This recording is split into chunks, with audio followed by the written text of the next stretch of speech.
TDP తొలి జాబితా అభ్యర్థులతో చంద్రబాబు సమావేశమయ్యారు. ఎన్నికల్లో అనుసరించాల్సిన వ్యూహాలపై దిశానిర్దేశం చేశారు. ఏపీ ప్రజల భవిష్యత్తు కోసం టీడీపీ జనసేన పొత్తు అని చంద్రబాబు తెలిపారు. సుదీర్ఘ కసరత్తు తర్వాతే అభ్యర్థుల ఎంపిక జరిగిందన్నారు. అసంతృప్త నేతలను కలుపుకొని పోవాలని సూచించారు. జనసేన నేతలను గౌరవించాలన్నారు. రెండు పార్టీల నేతల సమన్వయంతో పనిచేయాలని చంద్రబాబు సూచించారు. జనసేన టీడీపీ మధ్య సీట్ల పంపకం మిత్రపక్షాల మధ్య ఏ ప్రాతిపదిక మీద చేశారని కాపు సంక్షేమ సేన అధ్యక్షుడు హరిరామ జోగే ప్రశ్నించారు. సామాజిక న్యాయం అనుసరిస్తూ అన్ని కులాలకు జనాభా ప్రాతిపదికన జరిగినాయా? సీట్ల పంపకాల్లో జనసేనకు కేటాయించినట్లు చేసిన 24 అసెంబ్లీ 3 పార్లమెంట్ సీట్లు జన సైనికులు సంతృప్తి మీద జరిగాయా అన్నారు. జన సైనికులను గౌరవానికి తగ్గట్లు జరిగాయా? అయినా ఒకరు ఇవ్వటం మరొకరు దేహి అంటూ పుచ్చుకోవడం పొత్తు ధర్మం అనిపించుకుంటుందా అని విశ్లేషిస్తే జరగలేదని విశ్లేషించవలసి వస్తుందని జోగే తెలిపారు. నేడు మంగళగిరిలో ఎయిమ్స్ ప్రారంభమైంది. రాజ్కోట్ నుంచి వర్చువల్ గా ప్రధాని మోదీ ప్రారంభించారు. అనంతరం వాటిని జాతికి అంకితం చేశారు.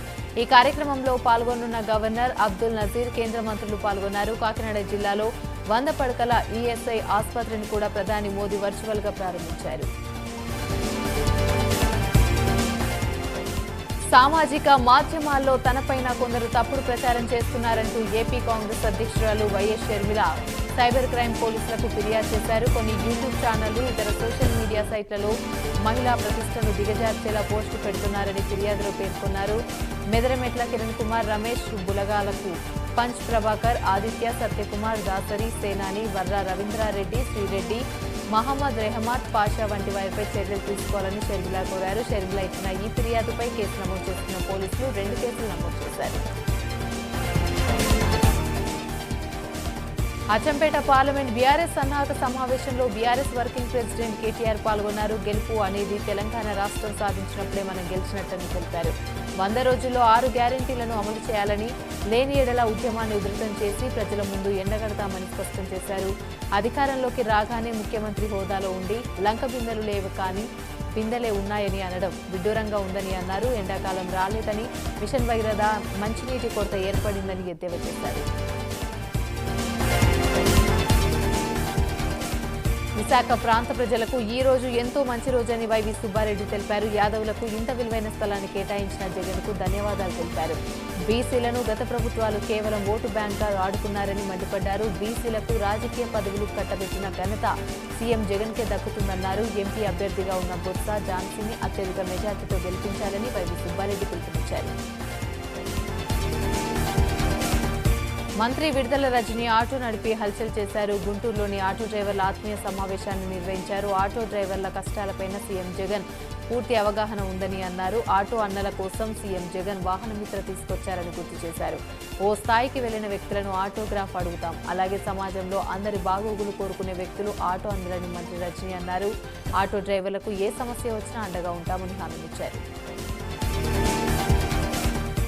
సీఎం రేవంత్ రెడ్డికి మాజీ మంత్రి హరీష్ రావు బహిరంగ లేఖ రాశారు. పెరిగిన రద్దీకి అనుగుణంగా కొత్త బస్సులను కొనుగోలు చేయాలని లేఖలో కోరారు. శాసనసభ గవర్నర్ ఆమోదించిన బిల్లును అమలు చేసి అపాయింటెడ్ డే మాత్రమే మిగిలి ఉందని, అపాయింటెడ్ డేని ప్రకటించి ఆర్టీసీ విలీన జీవో విడుదల చేయాలని కోరారు. 2013లో జారీ చేసిన పీఆర్సీ బాండ్స్ కు పేమెంట్ చేస్తామని కాంగ్రెస్ ప్రభుత్వం ప్రకటించిందని, దానికి అనుగుణంగా నగదు చెల్లింపులు చేయాలని మాజీ మంత్రి హరీష్ రావు కోరారు. తెలంగాణలోని బీజేపీ 17 ఎంపీ సీట్లను గెలుచుకుంటుందని బీజేపీ రాష్ట్ర అధికార ప్రతినిధి మాజీ ఎమ్మెల్యే రఘునందన్ రావు అన్నారు. బీఆర్ఎస్ పార్టీతో బీజేపీ పొత్తు ఉంటుందని మీడియాలో వస్తున్న వార్తలు అవాస్తవమన్నారు. ఏ పార్టీతోనూ పొత్తు పెట్టుకోమని బీజేపీ అధ్యక్షులు జేపీ నడ్డా చెప్పారన్నారు. బీజేపీ సంకల్పయాత్ర ప్రారంభమై 6 రోజులైందని ప్రజలు బ్రహ్మరథం పడుతున్నారని చెప్పారు. కాంగ్రెస్ ఇచ్చిన 6 గ్యారెంటీలు అమలు కావని ప్రజలకు అర్థమైందని తెలిపారు. పులివెందుల రాజకీయం ఎస్వీ సతీష్ రెడ్డి చుట్టూ తిరుగుతుంది. ఎస్వీ సతీష్ రెడ్డితో పులివెందుల నియోజకవర్గ ఇన్ఛార్జ్ బీటెక్ రవి భేటీ అయ్యారు. టీడీపీలోకి రావాలని ఎస్వీ సతీష్ రెడ్డి ఆహ్వానించారు. ఇక ఎస్వీ సతీష్ రెడ్డి సహకారమే కారణమని బీటెక్ రవి అన్నారు. సతీష్ రెడ్డి టీడీపీలో రావాలని దేవుని ప్రార్థిస్తున్నానని చెప్పారు. కార్యకర్తలు, నాయకులతో చర్చించి నిర్ణయం తీసుకుంటామని సతీష్ చెప్పినట్లు బీటెక్ రవి అన్నారు. सीबीआईకి ఎమ్మెల్సీ కవిత లేఖ రాశారు. రేపు విచారణకు హాజరు కావడం లేదని లేఖలో తెలిపారు. 26న విచారణకు హాజరు కావాలని सीबीआई నోటీసులు జారీ చేసింది. మొదటి విచారణకు హాజరవ్వనున్నట్లుగా వార్తలు వచ్చినా ఈ లేఖతో కవిత హాజరు కావడం లేదని తెలిపారు.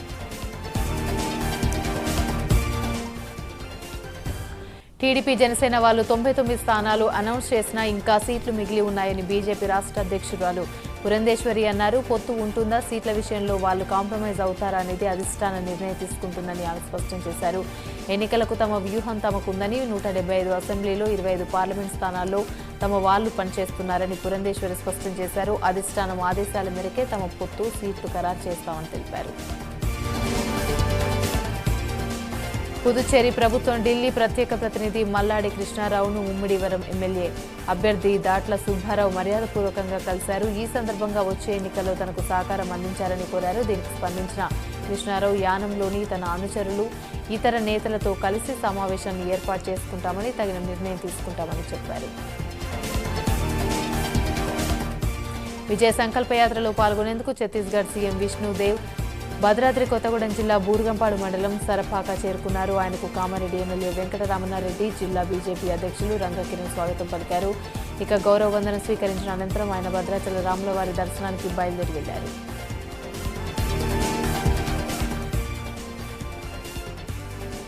ఎన్టీఆర్ జిల్లా మైలవరం మండలం పూలూరు గ్రామంలోని తెలుగుదేశం పార్టీ నాయకులు మట్టి రవాణాకి అడ్డుకోవడంతో ఉద్రిక్తత ఏర్పడింది. జగనన్న కాలనీలకు కాకుండా మట్టిని అక్రమంగా ఇటుక బట్టీలకు తరలిస్తున్నారంటూ వారు ఆరోపించారు.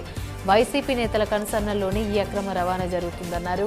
సంఘటనా స్థలానికి చేరుకున్న పోలీసులను వారు నిలదీశారు. ఎస్ఐ హరిప్రసాద్ మట్టిని లోడ్ చేసి టిప్పర్లను అన్లోడ్ చేయించి వాటిని వెనక్కి పంపారు. తిరుమల శ్రీ వెంకటేశ్వర స్వామివారి ఆలయానికి వాయువ్య దిశలోని వెలిసి ఉన్న శ్రీ కుమారధార తీర్థ ముక్కోటి శనివారం ఘనంగా నిర్వహించారు. పెద్ద సంఖ్యలో భక్తులు పాల్గొన్నారు. మాఘమాసంలో పరిపూర్ణ నాడు కమారధ తీర్థ ముక్కోటిని నిర్వహించడం ఆనవాయితీ. ఈ సందర్భంగా భక్తులు కొండ మార్గాల్లో సౌకర్యవంతంగా నడిచేందుకు వీలుగా ఇంజనీరింగ్, అటవీ విభాగాలు అధికారులు తగిన ఏర్పాట్లు చేశారు. అన్నప్రసాద విభాగం ఆధ్వర్యంలో పాప వినాశనం డ్యాం వద్ద ఉదయం 6 గంటల నుండి భక్తులకు పొంగలి, ఉప్మా, సాంబారన్నం, పెరుగన్నం, పాలు, తాగునీరు అందించారు. శ్రీవారి సేవకుల సాయంతో భక్తులు వీటిని అందజేశారు. మార్గం మధ్యలో తాగునీటిని అందుబాటులో ఉంచారు.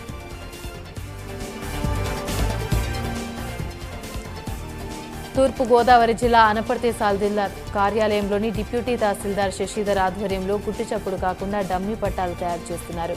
భూసేకరణ లేకుండానే 11 గ్రామాలకు సంబంధించిన ప్లాట్ నెంబర్లు, సర్వే నెంబర్లతో సరిహద్దులతో డమ్మీ పట్టాలు సిద్ధం చేశారు. విషయం తెలుసుకున్న మాజీ ఎమ్మెల్యే రామకృష్ణారెడ్డిని నిలదీశారు. స్థల సేకరణ చేయకుండా పట్టాలు ఎలా సిద్ధం చేస్తున్నారని, ఎవరు తయారు చేయమని సూచించారని డీటీని నిలదీశారు. ఇక శశిధరే సమాధానం చెప్పారు. అంతేకాకుండా మీడియాపై విరుచుకుపడ్డారు. వెంటనే డిప్యూటీ తహసీల్దార్ను సస్పెండ్ చేయాలని డిమాండ్ చేశారు.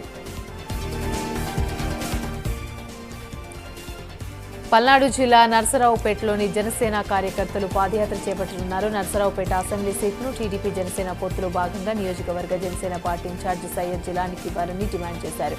పాదయాత్ర చేస్తున్నారు. పమిడిపాడు గ్రామం నుంచి కోటప్పకొండ త్రికోటేశ్వర స్వామి ఆలయం వరకు ఈ పాదయాత్ర కొనసాగనుంది. అనంతరం కోటప్పకొండ త్రికోటేశ్వర స్వామి ఆలయంలో జనసేన కార్యకర్తలు ప్రత్యేక పూజలు చేయనున్నారు.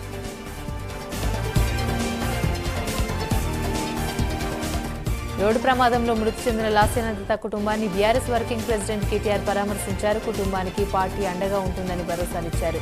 లాస్యా రోడ్డు ప్రమాదంలో చనిపోయిన విషయం తెలుసుకొని విస్మయానికి గురయ్యానని, విదేశాల్లో ఉండటం వల్ల రాలేకపోయానని తెలిపారు. వారి కుటుంబానికి ధైర్యం ఇవ్వాలని ఆ భగవంతుని కోరుకుంటున్నానని కేటీఆర్ అన్నారు. ఇక కేటీఆర్తో పాటు ఎమ్మెల్యే మల్లారెడ్డి, వెంకటేశ్వరరెడ్డి, గువ్వల బాలరాజు, మహమ్మద్ అలీ కూడా లాస్యానందిత ఇంటికి వెళ్లి పరామర్శించారు. కాకినాడ జిల్లా తునిలోని యనమల దివ్య పేరు ఖరారు కావడంతో టీడీపీ నేతలు హర్షం వ్యక్తం చేశారు. ఈ సందర్భంగా ఆమెకు శుభాకాంక్షలు చెప్పేందుకు నేతలు క్యూ కట్టారు. ఏడాది కిందటి నియోజకవర్గ తెలుగుదేశం పార్టీ ఇన్ఛార్జి బాధ్యతలను స్వీకరించిన దివ్య తొలి ప్రయత్నంలోనే పార్టీ టికెట్ పొందారు. ఇక పార్టీ టికెట్ పొందారని ఇదే జోరుతో అసెంబ్లీ గడప ఎక్కడం ఖాయమని టీడీపీ నేతలు అంటున్నారు. తనకు టికెట్ కేటాయించడందుకు చంద్రబాబు యనమల దివ్య కృతజ్ఞతలు తెలిపారు.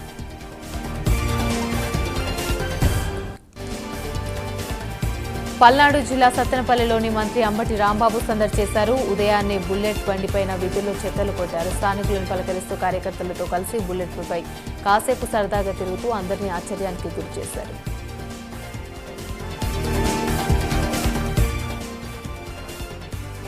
కాకినాడ జిల్లా కొవ్వాడలోని కాకినాడ రూరల్ ఎమ్మెల్యే అభ్యర్థి పంత నానాజీ ప్రచారం చేశారు. ముందుగా సర్వమత ప్రార్థనలు చేసి ఇంటింటి ప్రచారానికి శ్రీకారం చుట్టారు. కొవ్వాడ ప్రజలు నానాజీకి భారీగా పూలదండలతో సన్మానించారు.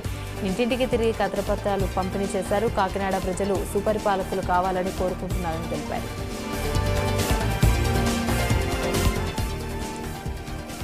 జనసేన పీఎస్సీ చైర్మన్ నాదెండ్ల మనోహర్ ను తెనాలిలోని పార్టీ శ్రేణులు ఘనస్వాగతం పలికారు. రాబోయే ఎన్నికల్లో జనసేన టీడీపీ ఉమ్మడి అభ్యర్థిగా నాదెండ్ల మనోహర్ ఖరారయ్యారు.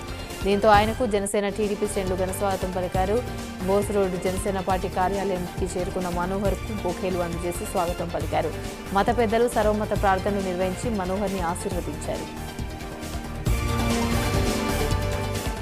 పరుచూరి భాస్కరరావు కార్యాలయానికి అనకాపల్లి జనసేన టీడీపీ ఉమ్మడి అభ్యర్థి కొంతాల రామకృష్ణ వెళ్లారు. అందరినీ కలుపుకొని వెళ్తానని కొంతాల రామకృష్ణ తెలిపారు. గెలుపు కోసం కృషి చేయాలని పరుచూరి భాస్కరరావుని అభిమానులను కొంతాల రామకృష్ణ కోరారు.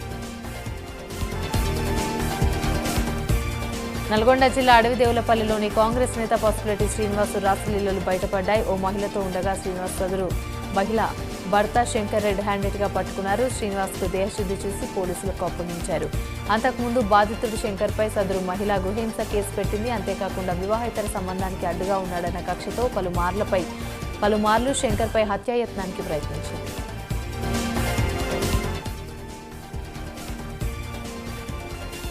పెద్దపల్లి జిల్లాలోని విజయ సంకల్ప యాత్రలో కేంద్ర మంత్రి పురుషోత్తం రూపాల పాల్గొన్నారు. తెలంగాణలో బీజేపీ విజయ సంకల్ప యాత్రలో మంచి స్పందన వచ్చిందని తెలిపారు.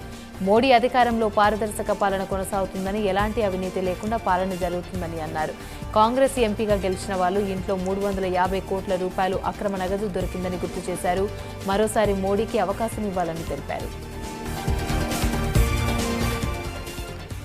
గుంటూరు జిల్లా పొన్నూరు మండలం మన్నూరు గ్రామంలోని భారీగా మద్యం పట్టుబడింది. అక్రమంగా మద్యం తరలిస్తున్నారన్న సమాచారంతో మన్నూరులోని పోలీసులు తనిఖీ చేస్తుండగా మద్యం పట్టుబడింది. అక్రమంగా 85 మంది సీసాలు తరలిస్తుండగా పోలీసులు పట్టుకున్నారు. మద్యం సీసాలను స్వాధీనం చేసుకుని నిందితుడిని అదుపులోకి తీసుకున్నారు. అక్రమంగా మద్యంతో ఎవరైనా పట్టుబడితే కఠిన చర్యలు తీసుకుంటామని ఏఎస్పీ సెబ్ వెంకటేశ్వరరావు హెచ్చరించారు. సీఎం జగన్ పై ఆనం వెంకటరమణారెడ్డి ఫైర్ అయ్యారు. జగన్ హయాంలో 99.9% కాంట్రాక్టర్లు వైసీపీ వాళ్ళే అని, అయితే వాళ్లకు సైతం బిల్లులు చెల్లించలేదని ఆరోపించారు. జగన్ నిర్ణయంతో కాంట్రాక్టర్లు అవస్థలు పడుతున్నారని మండిపడ్డారు. ముఖ్యమైన 3 రెడ్డి కాంట్రాక్టర్లే బిల్లులు ఇస్తారా అని ప్రశ్నించారు. కాకినాడలోని మత్స్యకారులంతా ఎమ్మెల్యే ద్వారంపూడి క్షమాపణలు చెప్పాలని డిమాండ్ చేస్తున్నారు. మాజీ ఎమ్మెల్యే కొండబాబు నేడు ప్రతిపక్షంలో ఉండి నిన్న ప్రశ్నిస్తే నా గురించి మాట్లాడారు కానీ నా కులం కోసం కాదని అన్నారు. పొరపాటుగా మాట్లాడితే వెంటనే క్షమాపణ చెప్తారే కానీ ద్వారంపూడి ఇప్పటికీ క్షమాపణ చెప్పలేదన్నారు. కాకినాడలో దౌర్జన్యం దోపిడీ చేస్తున్న ద్వారంపూడిని ఓడించడానికి ప్రజలు సిద్ధంగా ఉండాలని కొండబాబు కోరారు. విశాఖపట్నం ఆర్కే బీచ్ రోడ్లోని వైఎంసీఏ దగ్గర ఫ్లోటింగ్ బ్రిడ్జిని ఏర్పాటు చేశారు. విశాఖలో టూరిజంని అభివృద్ధి చేసే ప్రయత్నంలో భాగంగా ఏర్పాటు చేసిన ఈ ఫ్లోటింగ్ బ్రిడ్జిను MP regional coordinator YV Subbareddy ప్రారంభించారు. ఈ కార్యక్రమంలో మంత్రి అమర్నాథ్తో పాటు పలువురు ఎమ్మెల్యేలు, అధికారులు పాల్గొన్నారు. ఈ రోజు నుంచి ఫ్లోటింగ్ బ్రిడ్జ్ ప్రజలకు అందుబాటులో ఉంటుందని వైవి సుబ్బారెడ్డి తెలిపారు. పుదుచ్చేరి ప్రభుత్వం ఢిల్లీ ప్రత్యేక ప్రతినిధి మల్లాడి కృష్ణారావును యానంలోని ఆయన స్వగృహంలో రాజ్యసభ సభ్యులు పిల్లి సుభాష్ చంద్రబోస్ మర్యాదపూర్వకంగా కలిశారు. బోస్ వెంటనే ఆయన కుమారుడు రామచంద్రాపురం వైఎస్ఆర్సీపీ ఎమ్మెల్యే అభ్యర్థి పిల్లి సూర్యప్రకాష్ కూడా ఉన్నారు. ఈ సందర్భంగా మల్లాడి కృష్ణారావు నివాసంలో పలువురు బీసీ సంఘాల నాయకులతో సమావేశం నిర్వహించారు. ఆంధ్రప్రదేశ్లో ఎమ్మెల్సీ కవిత పర్యటించారు. కోనసీమ జిల్లా పి గన్నవరం ముంగడంలోని ముత్యాలమ్మ అమ్మవారి ఆలయ పునఃప్రతిష్ఠ కార్యక్రమంలో పాల్గొన్నారు. ఇవాళ అమ్మవారిని దర్శించుకుని ప్రత్యేక పూజలు నిర్వహించనున్నారు. అమ్మవారి దయతో ఏపీ, తెలంగాణ ప్రజలు సుఖ సంతోషాలతో వర్ధిల్లాలని ప్రారంభించారు. ముత్యాలమ్మ అమ్మవారి పునఃప్రతిష్ఠాపన కార్యక్రమంలో పాల్గొనడం అదృష్టంగా భావిస్తున్నానని ఎమ్మెల్సీ కవిత తెలిపారు. 400 ఏళ్లకు పైగా చరిత్ర కలిగిన అమ్మవారి ఆలయాన్ని దర్శించుకోవడం ఆనందంగా ఉందన్నారు. యూట్యూబర్ షణ్ముఖ్ అతడి అన్న సంపత్ ఆగడాలు వెలుగులోకి వస్తున్నాయి. షణ్ముఖ్ గంజాయి కేసులో సంచలన మీడియా బయటపడింది. తాను డిప్రెషన్లో ఉన్నాడు, ఆత్మహత్య చేసుకోవాలనుకున్నానని మీడియా బయటకు వచ్చింది. అమెరికాలో జరిగిన ఓ అగ్ని ప్రమాదంలోని భారతీయ యువకుడు ఫజిల్ ఖాన్ దుర్మరణం చెందారు. హార్లెం ప్రాంతంలోని 6 అంతస్తుల అపార్ట్మెంట్లో ఈ ప్రమాదం జరిగింది. ఈ బైక్ బ్యాటరీ కారణంగా ప్రమాదం జరిగినట్టు అక్కడ అగ్నిమాపక సిబ్బంది తెలిపారు. భవనంలోని చిక్కుకుపోయిన ఫజిల్ ఖాన్ కు అగ్నిమాపక సిబ్బంది ఆసుపత్రి తరలించగా చికిత్స పొందుతూ మృతి చెందాడు. న్యూఢిల్లీకి చెందిన ఫజిల్ ఖాన్ కొలంబియా జర్నలిజం కాలేజీలో గ్రాడ్యుయేషన్ పూర్తి చేశాడు.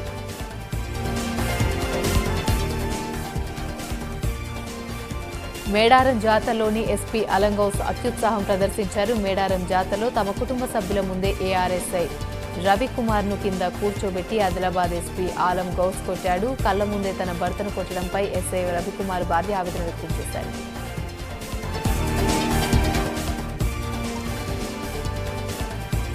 తూర్పు గోదావరి జిల్లా కోరుకొండ మండలం కోటి గ్రామంలో వంగవీటి మోహనరంగ విగ్రహావిష్కరణ కార్యక్రమంలో వంగవీటి రాధా ముఖ్య అతిథిగా పాల్గొన్నారు. ఈ సందర్భంగా ఆయన మాట్లాడుతూ వంగవీటి మోహన్ రంగ బడుగు బలహీన వర్గాల ఆశాజ్యోతని పేర్కొన్నారు. రంగా కులమతాలకు సంబంధం లేని నాయకుడన్నారు. ఉభయ గోదావరి జిల్లాల్లో వంగవీటి రంగాను విడదీయరాని సంబంధం ఉందన్నారు. రంగారాధ అభిమానులందరూ సమిష్టిగా ఉండాలన్నారు.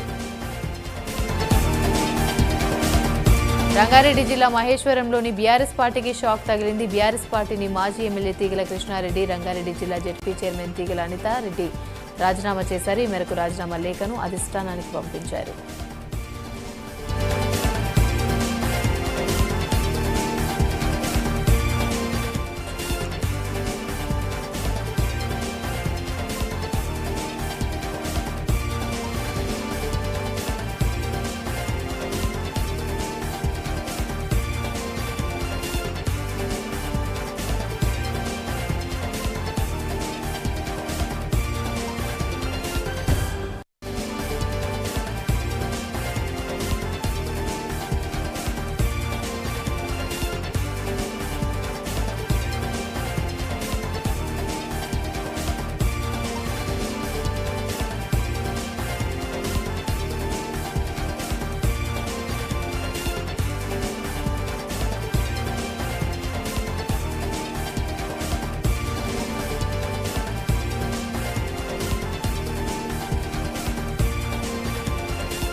విశాఖ పశ్చిమ నియోజకవర్గం గోపాలపట్నంలోని శ్రీకృష్ణ దేవరాయలు వంగవీటి మోహనరంగ విగ్రహాలను రాజ్యసభ సభ్యులు వైవి సుబ్బారెడ్డి, మాజీ ఎంపీ బొత్స ఝాన్సీ ఆవిష్కరించారు.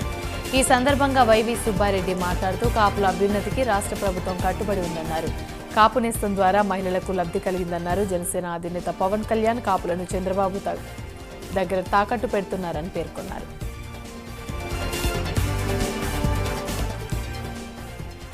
నంద్యాల జిల్లా శ్రీశైలంలోని మార్చి 1వ తేదీ నుంచి 11వ తేదీ వరకు మహాశివరాత్రి బ్రహ్మోత్సవాలు జరగనున్నాయి. ఈ నేపథ్యంలో మార్చి 1వ తేదీ నుంచి 11వ తేదీ వరకు ఆలయంలోని అన్ని ఆర్జిత సేవలు నిలిపివేస్తున్నట్లు ఈవో పెద్దిరాజు తెలిపారు. బ్రహ్మోత్సవాల్లోని భక్తులు రద్దీ కారణంగా భక్తులందరికీ శ్రీ స్వామివారిని అలంకరణ దర్శనానికి మాత్రమే అనుమతి ఉంటుందన్నారు. జ్యోతిర్ముడి కలిగిన శివస్వాములకు మాత్రమే 1వ తేదీ నుంచి 5వ తేదీ సాయంత్రం వరకు నిర్దిష్ట వేళలో ఉచిత స్పర్శ దర్శనానికి అవకాశం ఉంటుందన్నారు. 5వ తేదీ సాయంత్రం 7:30 11వ తేదీ వరకు భక్తులందరికీ శ్రీ స్వామివారి అలంకార దర్శనానికి మాత్రమే అనుమతి ఉంటుందని తెలిపారు.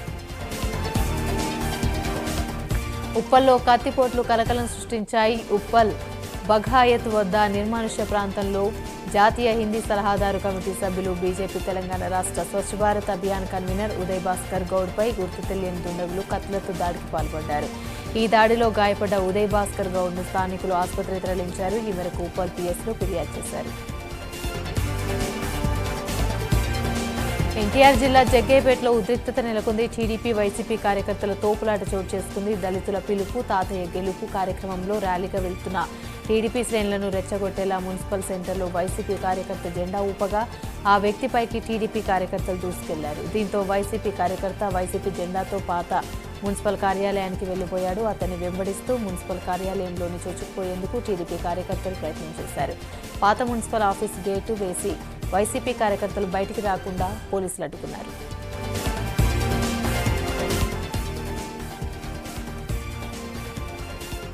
హైదరాబాద్ గాంధీభవన్లో తెలంగాణ కాంగ్రెస్ ఇన్ఛార్జి దీపాదాస్ మున్షి ఆధ్వర్యంలో GHMC deputy mayor Mothe Srilatha, Shobhan Reddy కాంగ్రెస్లో చేరారు. వీరికి దీపాదాస్ మున్షి కండువా కప్పి పార్టీలోకి ఆహ్వానించారు. కాంగ్రెస్ పార్టీలోకి చేరిన GHMC deputy mayor Mothe Srilatha, Shobhan Reddy దంపతులకు మంత్రి పొన్నం ప్రభాకర్ శుభాకాంక్షలు తెలిపారు. రాష్ట్రంలో కాంగ్రెస్ పార్టీ ప్రజలందరినీ సంక్షేమం, అభివృద్ధి వైపు నడిపించేందుకు కట్టుబడి ఉందని ఆయన అన్నారు. అవమానాన్ని భరించలేకే కాంగ్రెస్ పార్టీలోకి నాయకులు వస్తున్నారన్నారు. కాంగ్రెస్ పార్టీలోకి ప్రతి నాయకుడికి సముచిత స్థానం ఉంటుందన్నారు.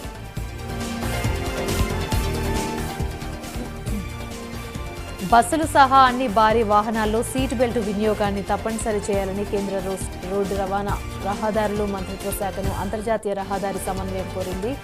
రోడ్డు ప్రమాదాలు తగ్గించడానికి ఈ నిర్ణయం ఉపకరిస్తుందని పేర్కొంది. బస్సు ప్రమాదాల వల్ల ఎంతో మంది అమాయక ప్రజలు ప్రాణాలు కోల్పోయారని, సీటు బెల్ట్ ఉంటే వారిలో చాలా మంది ప్రమాదం నుంచి బయటపడతారని తెలిపారు.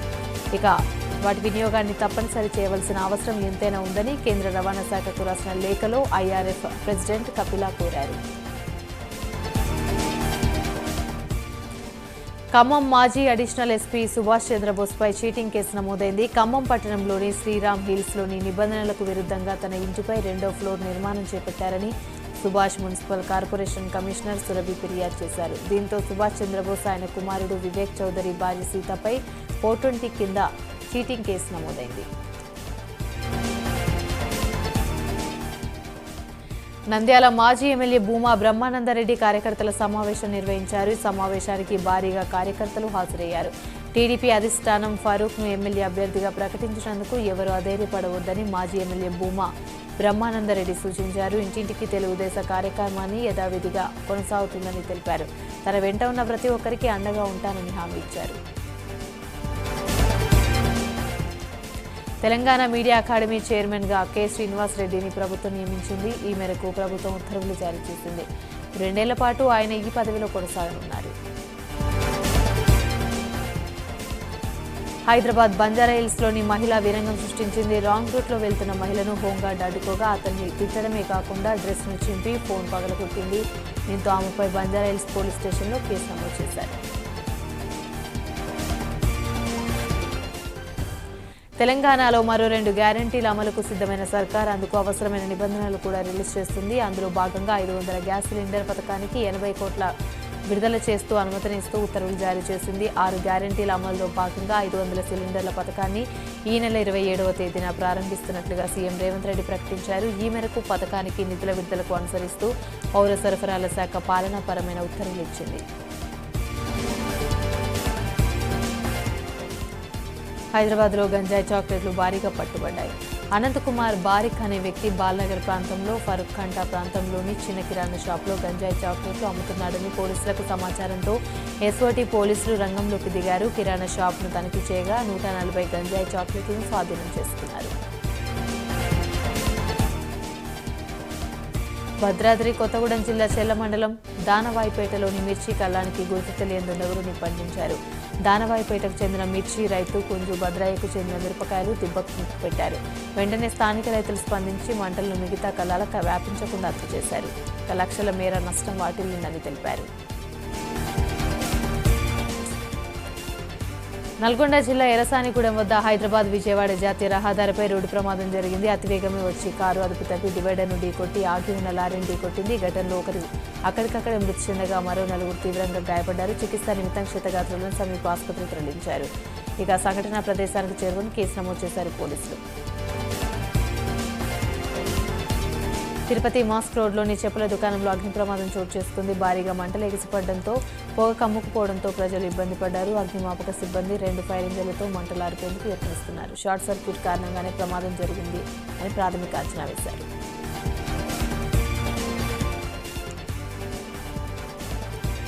కాకినాడ జిల్లా కిల్లంపూడిలో ఏలేరు ఇరిగేషన్ సెక్షన్ ఆఫీసర్ వద్ద పిఠాపురం మండలం రైతులు ఆందోళన చేపట్టారు. దొంతమూరు, వెల్దుర్తి, రాయవరం, తిమ్మాపురం గ్రామాలకు చెందిన రైతులు, గ్రామ సర్పంచులు ఈ ఆందోళనలో పాల్గొన్నారు. 2500 ఎకరాలకు గాను 500 ఎకరాలకు మాత్రమే సాగునీరు అందుతుందని వారు చెప్పారు. అధికారులు పట్టించుకోవడం లేదని వారు ఆవేదన వ్యక్తం చేశారు.